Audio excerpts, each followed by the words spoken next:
नमस्कार मित्रों, आप देख रहे हैं प्रयागराज एजुकेशन यूट्यूब चैनल को। और ये नया यूट्यूब चैनल हमने बनाया है।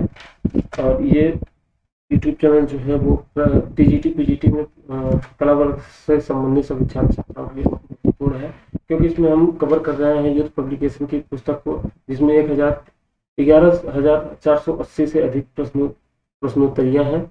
और इसमें चैप्टर वाइज भी बताया जा रहा है। तो पहले चैप्टर हमने कवर कर लिया है, दूसरा चैप्टर है। दूसरे चैप्टर में किस प्रश्न को हमने कवर कर चुके हैं, ये 22वां प्रश्न है।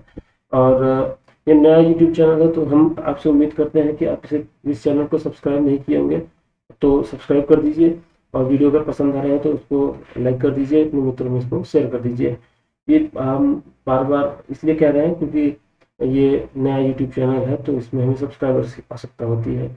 चलिए शुरू करते हैं। पहला प्रश्न जो है वो 22 नंबर का है। तो इसमें कहा गया है कि कला शब्द का परिचय सबसे पहले कहाँ पर मिलता है। तो कला शब्द का सबसे पहले उपयोग किया गया है वो है ऋग्वेद में। ऋग्वेद जो है कि चारों वेदों में सबसे प्राचीन वेद है, और इसमें कला शब्द का सबसे पहले प्रयोग किया गया है। इसमें कुल मिलाकर के 10 मंडल है, और ऋग्वेद में की बात करेंगे 10 मंडल और 1028 इसमें सूक्तियां हैं।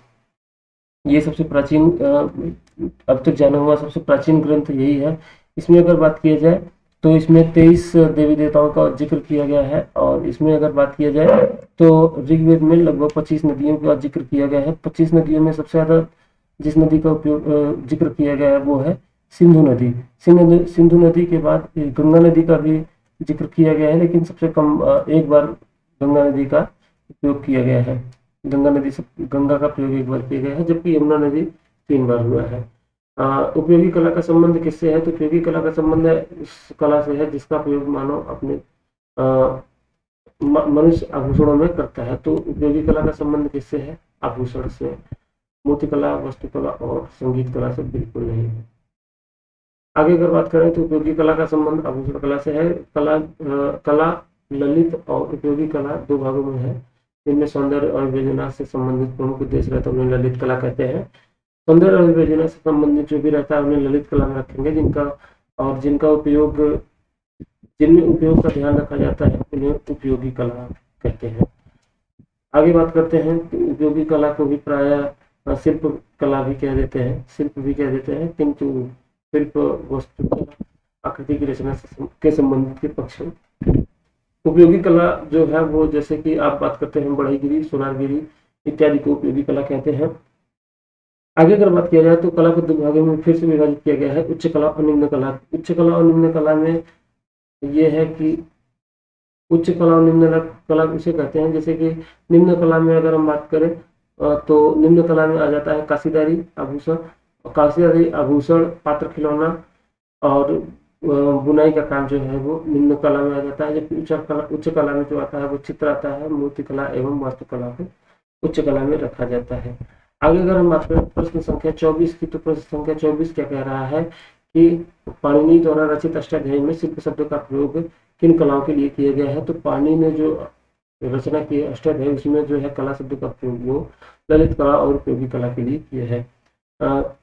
आगे अगर बात करें, इसमें कहा गया है कि कला शब्द का सर्वप्रथम प्रयोग यथार्थवादी प्रयोग जो है वो भरत मुनि की रचना नाट्य शास्त्र में किया गया है, जबकि सर्वप्रथम उपयोग जो है वो ऋग्वेद में किया गया है।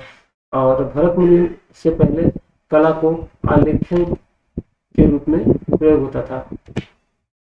आगे अगर बात करें तो पाणिनि द्वारा रचित अष्टाध्यायी में शिल्प शब्द का प्रयोग जो है वो चारु उपयोगी कला के लिए किया गया है। आगे अगर बात किया जाए तो प्रश्न संख्या 25 में क्या पूछा है, कह रहा है कि पाली भाषा में रचित बौद्ध ग्रंथ का नाम क्या है। तो पाली भाषा में रचित जो बौद्ध ग्रंथ है उसका नाम है विनय पिटक। ऑप्शन नंबर इसका ए सही हो जाएगा। पाली भाषा में रचित बौद्ध ग्रंथ का नाम विनय पिटक है। और यहाँ पे कौशल राजा प्रसेनजित और अमोद उद्यान के एक भाग में मनोरम चित्रकार मतलब चित्र संग्रहालय की गई है। और आगे बात करें, कुछ बौद्ध ग्रंथों में से यह भी पता चलता है कि उस युग में चित्रकर्म को आजीविका के रूप में लोग प्रयोग करते थे। और जातक में चित्रकर्म जिसे सेलेक्टिक और शेखरास्खियम शिल्पा में ठंका लगाने का कला का उल्लेख है। आगे अगर बात करें तो प्रश्न संख्या जो 26 है उसमें कहा गया है कि जय मंगला के लेखक कौन है? तो जय मंगला के लेखक जो है वो यशोधर पंडित जी हैं। आगे अगर हम बात करें तो ये कहा गया है जयपुर के राजा जय सिंह प्रथम की सभा के विख्यात पुरोहित पंडित ये थे पंडित यशोधर। 11वीं शताब्दी में इन्होंने क्या नाम है कि कर्म ये जो कामसूत्र है इसका टीका जय मंगला नाम से प्रस्तुत किया है। कामसूत्र के प्रथम अधिकरण के तीसरे अध्याय को का टीका करते हुए यशोधर ने आलेख चित्र के 6 अंग बताए हैं, जिनमें रूप भेद और प्रमाणीन भावलब्धता योजना इत्यादि है। आगे अगर बात किया जाए तो प्रश्न संख्या 27 में कहा गया है कि वात्सल्य के कामसूत्र में कितनी कलाओं का उल्लेख किया गया है? तो वात्सल्य के कामसूत्र में कुल मिलाकर 64 कलाओं का उल्लेख किया गया है। तो इसलिए ऑप्शन नंबर डी एकदम सही जवाब हो जाएगा। ऑप्शन नंबर डी एकदम सही जवाब हो जाएगा। तो वात्सल्य के कामसूत्र में 64 कलाओं का वर्णन किया गया है। कामसूत्र के तीसरे अध्याय में 64 कलाओं का विवेचना किया गया है, जिसमें इनमें आलेख्यम चित्रकला का चौथा स्थान प्रदान किया गया है। शुक्ल नीति में 64, ललित विस्तार में 84, प्रबंध कोश और 72 कलाओं का उल्लेख मिलता है। आगे बात करें प्रश्न संख्या 28 की, तो प्रश्न संख्या 28 में लिखा गया है चित्रलक्षण नामक ग्रंथ के रचयिता कौन है? तो चित्रलक्षण नामक ग्रंथ के रचयिता जो है वो है आपका मानजीत है ना, नग्नजीत, इनका नाम है नग्नजीत। मैं लिख दे रहा हूँ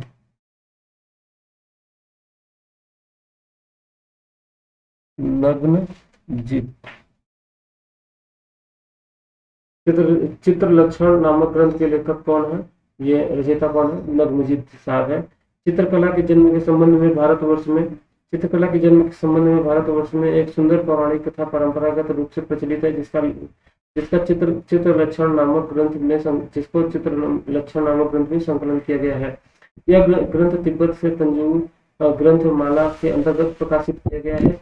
यह ग्रंथ जो है 3 अध्याय में तक ही प्राप्त है। यह ग्रंथ विश्वकर्मा द्वारा रचित नग्नजीत द्वारा निर्दिष्ट चित्रकला के लक्षणों का संग्रह है। अगर हम आगे बात करें तो प्रश्न संख्या 29 में आ जाते हैं। तो 29 में पूछा गया है कि समरांगण सूत्रधार कौन सी शताब्दी का ग्रंथ है? समरांगण सूत्रधार जो है वो 11वीं शताब्दी का ग्रंथ है।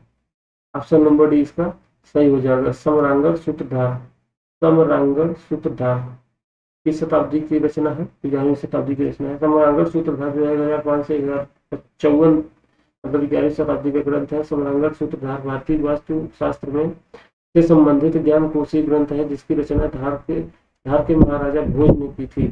आगे बात की जाए प्रश्न संख्या 30 में लिखा गया है कि राजकुमार अनिरुद्ध का चित्र महाभारत के अनुसार किसने बनाया था? तो राजकुमार अनिरुद्ध का चित्र जो है इसमें बनाया था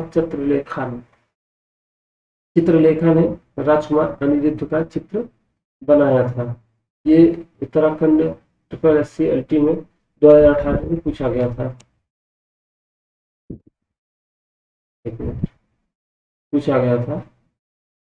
इसमें व्याख्या हम देख लेते हैं कि महाभारत में उषा अनिरुद्ध का एक सुंदर प्रेम कथा। उषा अनिरुद्ध दो लोग हैं, इनके क्या नाम है कि प्रेम कथा का प्रेम के प्रसंग में चित्रकला को उल्लेख आया है। राजकुमारी उषा के स्वप्न में एक सुंदर युवक को अपना साथ वाटिका में विहार करते हुए देखा था और वह उससे प्रेम करने लगी। प्रातः जागकर राजकुमारी उषा युवराज की स्मृति में दुखी होकर एकांत में चली गई। जब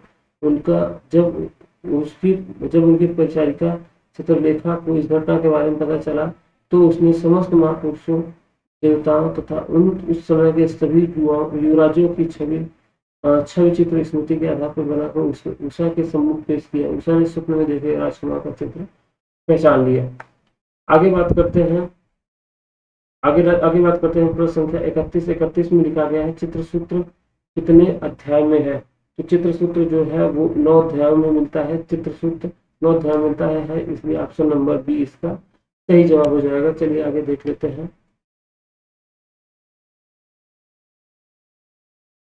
लिखा गया है कि चित्रसूत्र 9 अध्याय में मिलता है, जिसमें चित्र का आयाम, मान वर्णन, प्रमाण वर्णन, सामान्य मान वर्णन, प्रतिमा लक्षण वर्णन, क्षय वृद्धि, रंग प्रतिकार, वर्तना, रूप निर्माण और श्रृंगार आदि, भवन कथा आदि के विषय में व्यापक चर्चा मिलती है। आगे अगर हम बात करें तो प्रश्न संख्या 32 में पूछा गया है कि चित्रसूत्र किस पुराण से संबंधित है।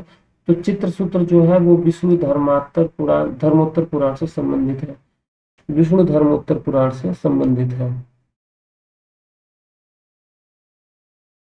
विष्णु धर्मोत्तर पुराण से संबंधित है। चित्रसूत्र विष्णु धर्मोत्तर पुराण से संबंधित है। चित्रसूत्र विष्णु धर्मोत्तर पुराण के तीसरे खंड 35 से लेकर के 43 तक 9 अध्याय में विभक्त है। आगे अगर बात करें प्रश्न संख्या 33 की, तो 33 में लिखा गया है कि नाट्य शास्त्र में कितने प्रकार के रसों का उल्लेख किया गया है। तो नाट्य शास्त्र में कुल मिलाकर के 8 रसों का उल्लेख किया गया है। 8 रसों का उल्लेख किया गया है। तो ऑप्शन नंबर 20 का सही जवाब हो जाएगा। ऑप्शन नंबर 20 का सही जवाब हो जाएगा। एक मिनट रुकिएगा।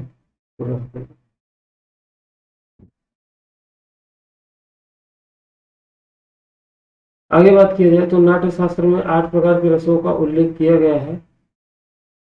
और भारतीय सौंदर्य में 8 प्रकार के रसों का उल्लेख किया गया है। भारतीय सौंदर्य शास्त्र में प्रथम दार्शनिक जो है वो है आपके मुनि भरत मुनि थे। और भरत मुनि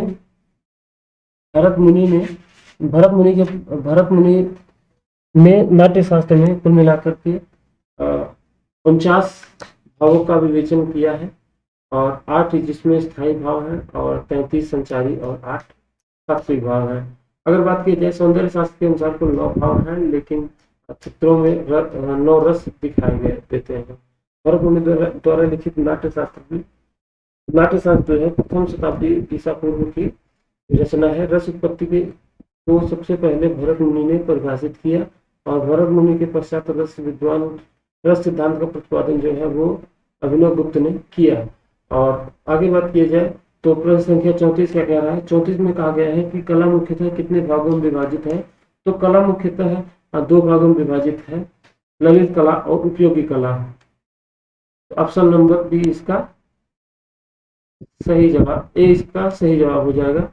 2 प्रकार में कला को विभाजित किया गया है। आगे आते हैं इसकी व्याख्या में। तो कला को मुख्यतः 2 भागों में विभाजित किया गया, ललित कला, उपयोगी कला, फाइन आर्ट और यूजफुल आर्ट। ललित कला का मतलब यह है कि ललित कला एकमात्र उद्देश्य केवल मानसिक और आध्यात्मिक आनंद प्राप्त करना है, जैसे चित्रकला, मूर्तिकला, स्थापत्य कला और संगीत कला। जबकि उपयोगी कला का प्रयोग जो है वो हमारे जीवन को भौतिक सुख प्रदान करती है, जैसे आभूषण कला, वस्त्र निर्माण इत्यादि।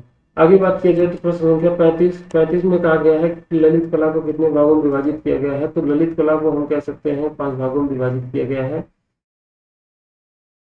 होगेल ने सर्वप्रथम अपनी पुस्तक होगेलियन क्लासिफिकेशन ऑफ फाइन आर्ट में ललित कला के 5 भेद बताए हैं। ललित कला का सर्वप्रथम तर्क संगत वर्गीकरण हीगल ने प्रस्तुत किया।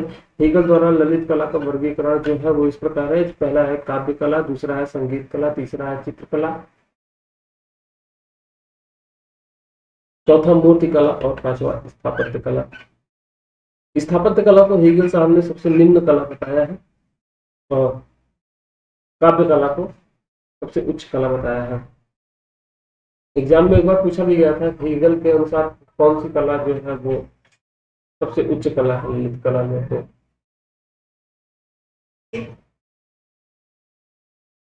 काव्य कला जो है वो सबसे उच्च कला है। आगे अगर बात किया जाए तो प्रश्न संख्या 36 का सत्यम शिवम सुंदरम कहाँ के दर्शन में अस्तित्व में रहता है। तो सत्यम शिवम सुंदरम जापान चीन से कोई मतलब तो है नहीं सत्यम शिवम सुंदरम का। तो इसका मतलब अर्थ जो है वो इसका संबंध जो है वो भारत से ही है। तो ऑप्शन नंबर ए इसका सही जवाब हो जाएगा, जो कि शायद सबसे सरल प्रश्नों में से एक है।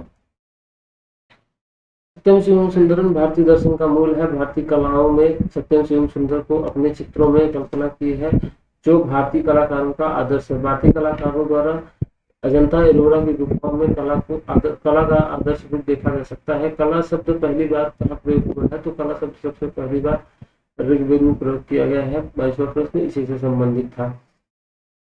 अब फिर से इसकी व्याख्या देखने नहीं बैठेंगे हम लोग, लेकिन हाँ इसमें थोड़ा सा अंतर है, लेकिन एग्जाम के पॉइंट ऑफ व्यू से कुछ महत्वपूर्ण नहीं है। ये बस है कि आर्ट शब्द का प्रयोग किया गया, तो 13वीं शताब्दी में आर्ट शब्द का प्रयोग किया गया सबसे पहले। आगे आ जाते हैं प्रश्न संख्या 38 में। 38 नंबर का प्रश्न आपसे कहता है कि भयजीत मतलब भयजीत राजा का नाम नग्नजीत क्यों पड़ा। भयजीत का नाम नग्नजीत क्यों पड़ा, ये प्रश्न आपसे पूछ रहा है। तो भयजीत का नाम नग्नजीत इसलिए पड़ा, उन्होंने नग्न आत्माओं को हराने के कारण उनका नाम जो है वो नग्नजीत पड़ा। नग्नजीत, तो यही है नग्न और जीत, तो नग्न आत्माओं को जिसने जीत लिया वही है जो है नग्नजीत। ऑप्शन नंबर ए इसका सही जवाब हो जाएगा। आगे इसमें व्याख्या लिखा हुआ है, भयजीत राजा का नाम जो है नग्न प्रेतों पर विजय प्राप्त कर लेने के कारण नग्नजीत पड़ा। चित्र लक्षण ग्रंथ की रचना जो है 500 ईसा पूर्व से 200 ईसा पूर्व के मध्य मानी जाती है। नग्नजी द्वारा रचित चित्र लक्षण की 7वीं सदी की एक प्रति तिब्बत में से प्राप्त हुई है, जो कि लक्षण तिब्बत से प्राप्त हुआ है।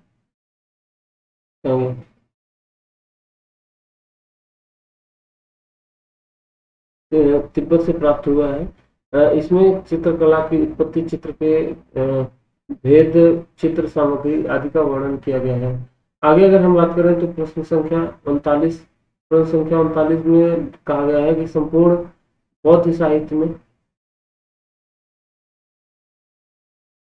कौन सा ग्रंथ सौंदर्य दर्शन से संबंधित है। तो सौंदर्य दर्शन से संबंधित जो है वो ललित कला ही, हमने पहले भी देखा था ललित कला यहाँ पे है। ललित कला का संगत वर्गीकरण हुआ है। आगे देखते हैं 39 नंबर का ऑप्शन नंबर ए सही जवाब हो जाएगा, ललित विस्तार। आगे देखते हैं इसकी व्याख्या में लिखा गया है, बौद्ध साहित्य में सौंदर्य शास्त्र से संबंधित ग्रंथ जो है ललित विस्तार है। यह ग्रंथ महायान बौद्ध संप्रदाय का ग्रंथ है, जिसमें भगवान बुद्ध की लीलाओं का वर्णन किया गया है। इसका रचना काल जो है ईसा के पश्चात 3वीं शताब्दी माना गया है। इसमें कुल मिलाकर के 27 अध्याय है। इस ग्रंथ को महाव्यूह भी कहा जाता है। आगे चलते हैं प्रश्न संख्या 40 में। 40 में कहा गया है कि विष्णु धर्मोत्तर पुराण में चित्र के कितने भेद बताए गए हैं। तो इसमें चित्र को कुल मिलाकर के 4 भेद बताए गए हैं। Vishnu Dharmottara option number D इसका बिल्कुल सही जवाब हो जाएगा। और इसमें कहा गया है कि विष्णु धर्मोत्तर पुराण 6वीं सदी ईस्वी की रचना है। इसके रचनाकार मार्कंडेय मुनि है। विष्णु धर्मोत्तर पुराण के रचनाकार मार्कंडेय मुनि है। विष्णु धर्मोत्तर पुराण के तृतीय खंड के अध्याय 35 से लेकर के 43 तक कुल मिलाकर 9 अध्याय में चित्रसूत्र का प्रकरण है। चित्रसूत्र के 4 प्रकार के चित्र बताए गए हैं। चित्रसूत्र में 4 प्रकार के चित्र बताए गए हैं। ये है सत्य चित्र, वणिक चित्र, नागर चित्र और मित्र चित्र।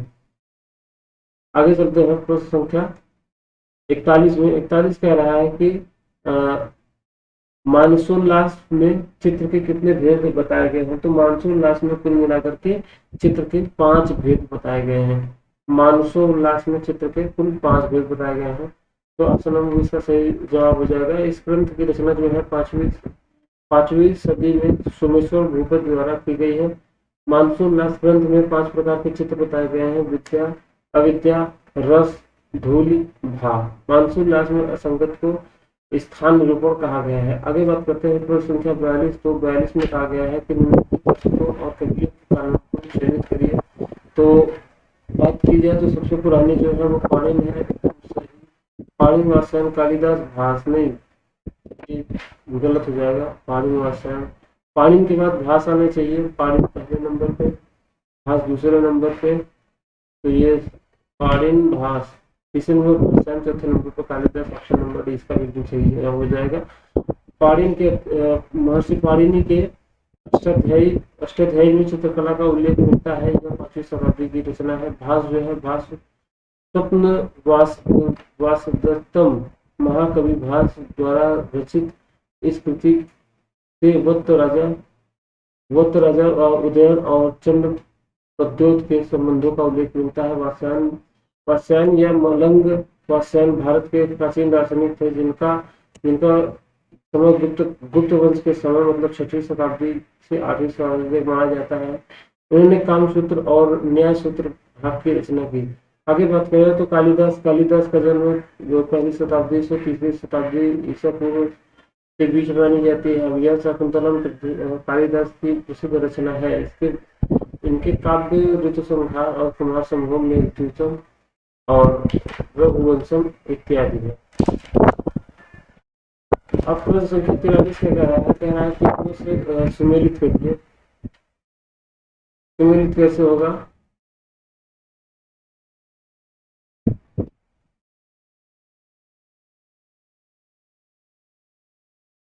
अब ये कह रहा है कि 10 कुमार चरित्र की रचना, 10 कुमार चरित्र की रचना से संबंध है, तो ये हो जाएगा आपका दूसरा भुवन देव से। 10 कुमार जो है, 10 कुमार जो है वो हो जाएगा दांडी। 10 कुमार विजेता कौन है? दांडी, तो ऑप्शन नंबर 3। और अगर आगे बात कीजिए तो शिल्प सूत्र जो है भुवन देव, दूसरा का दूसरा ही होगा। और अगर बात की जाए तिलक मंजरी जो है धनपाल, ऑप्शन नंबर 4। एक में चाहे श्रृंगार शतक वो हो जाएगा भर्तृहरि।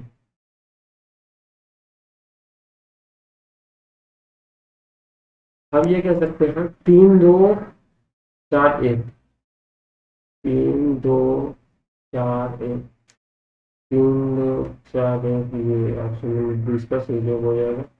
लिखा भी गया है कि 10 कुमार चरित्र जो है दांडी की रचना है। शिल्प सूत्र जो है भुवन देव और तिलक मंजरी जो है धनपाल और श्रृंगार शतक भर्तृहरि। आगे अगर हम बात करें 10 कुमार चरित्र 7वीं शताब्दी दक्षिणापंत आचार्य दांडी की बाणभट्ट की भांति प्रौढ़ लेखक और काव्य शोधक, काव्य शास्त्र के क्षेत्र में एक महान विद्वान माना जाता है 10 कुमार चरित्र को। आगे अगर बात किया जाए तो लिखा है कि दक्षिण भारत के रजवाड़ों में यह नियम था कि अन्य विषयों की भांति राजकुमार के लिए चित्रकला का विषय प्राप्त करना भी आवश्यक था। 10 कुमार चरित्र में ऐसा उल्लेख देखने को मिलता है कि कुमार उपहार वर्मा ने अपना चित्र स्वयं बनाया था। उपहार वर्मा ने अपना चित्र स्वयं बनाया था। और कहा गया है कि शिल्प सूत्र भूदेव की रचना है।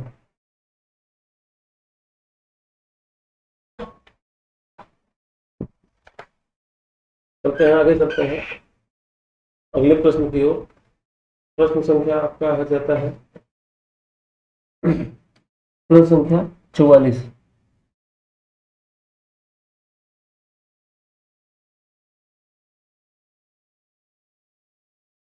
अच्छा, इसमें देख लेते हैं। तिलक मंजरी धनपाल द्वारा लिखित गद्य कृति है। तिलक मंजरी में 3 परिभाषित शब्दों का उल्लेख किया गया है, जिसमें निपुण चित्रकार, चित्रपट और प्रतिबिंब अर्थात वृद्धि चित्र। आगे बात किया जाए तो श्रृंगार शतक में भर्तृहरि ने बसंत ग्रीष्म वर्षा शरद हेमंत शिशिर ऋतु में स्त्री या स्त्री प्रसंग का अत्यधिक श्रृंगारिक वर्णन किया है। आगे बात किया जाए प्रश्न संख्या 44 में कहा गया है कि रचना में सुमेलित करिए, तो ये जो हो जाएगा आपका जो रसराज जो है इनका मतीराम, रसराज मतीराम 4, और रसमंजरी भानुदत्त, रसमंजरी भानुदत्त रसिक प्रिया केशव दास। और अब बचता है अम, प्रबंध कोश जो है वो राजशेखर। तो ऑप्शन नंबर 4 2 3 1, 4 2 3, 4 1 3 2, 4 1 3 2, तो ऑप्शन नंबर भी इसका सही जवाब हो जाएगा। और आगे लिखा है कि एक मत राज राज्य जो है वो मोतीराम, और रसमंजरी जो है भानुदत्त, रसिक प्रिया जो है केशव दास, और प्रबंध कोश राजशेखर। मोतीराम हिंदी के प्रसिद्ध ब्रजभाषा कवि थे, और उनके द्वारा रचित रसराज और ललित लला नामक 2 ग्रंथ हैं।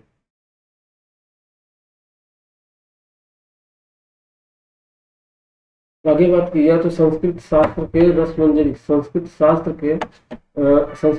रसमंजरी का अवलोकन करने का भानुगत्ता गंभीर अवसर मिला, और संस्कृत टीका के इस मूल ग्रंथ को प्रख्यात अलंकारिक श्री भानुदत्त द्वारा रचित है।